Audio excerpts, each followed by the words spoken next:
ইরানে প্রায় সম্পূর্ণ ইন্টারনেট ব্ল্যাকআউট, বাগদাদে বিমান হামলা, নতুন সামরিক অভিযানের নাম ঘোষণা ইসরায়েলের। যুক্তরাষ্ট্র ও ইসরায়েলের যৌথ হামলার পর ইরান প্রায় সম্পূর্ণ ইন্টারনেট ব্ল্যাকআউটের মধ্যে রয়েছে বলে জানিয়েছে পর্যবেক্ষক সংস্থা নেটব্লকস। সংস্থাটি বলছে, দেশজুড়ে ইন্টারনেট সংযোগ মারাত্মকভাবে বিঘ্নিত হয়েছে। গত মাসেও বিক্ষোভের সময় একই ধরনের ইন্টারনেট বন্ধের ঘটনা ঘটেছিল। এদিকে ইরাকের রাজধানী বাগদাদের দক্ষিণে জোরফ আল সাখার এলাকায় বিমান হামলায় অন্তত 2 হাসিদশাবি যোদ্ধা নিহত ও 3 জন গুরুতর আহত হয়েছেন। পপুলার মোবিলাইজেশন ফোর্সেসের এক মুখপাত্র বার্তা সংস্থা রয়টার্সকে বিষয়টি নিশ্চিত করেছেন। ইসরায়েল ইরানের বিরুদ্ধে নতুন সামরিক অভিযানের নাম ঘোষণা করেছে লায়ন্স রর।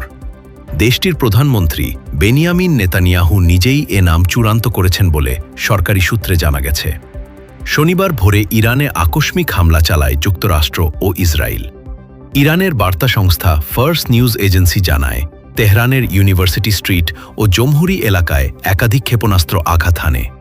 কাতার ভিত্তিক সংবাদ মাধ্যম আল জাজিরার লাইভ প্রতিবেদনে রাজধানীতে বড় বিস্ফোরণের খবর নিশ্চিত করা হয়। হামলার জবাবে ইসরায়েল লক্ষ্য করে ক্ষেপণাস্ত্র নিক্ষেপ করে ইরান। ইসরায়েল ডিফেন্স ফোর্সেস জানায়, ইরান থেকে নিক্ষিপ্ত ক্ষেপণাস্ত্র শনাক্তের পর বিভিন্ন এলাকায় সাইরেন বাজানো হয়েছে এবং নাগরিকদের হোম ফ্রন্ট কমান্ডের নির্দেশনা মানার আহ্বান জানানো হয়েছে। এর আগে 2025 সালের 13 জুন ভোরে ইসরায়েলি বিমান হামলার পর 2 দেশের মধ্যে 12 দিনের তীব্র সংঘাত ছড়িয়ে পড়ে। শত শত ব্যালাস্টিক ক্ষেপণাস্ত্র নিক্ষেপের পর শেষ পর্যন্ত উভয় পক্ষ যুদ্ধবিরতিতে সম্মত হয়।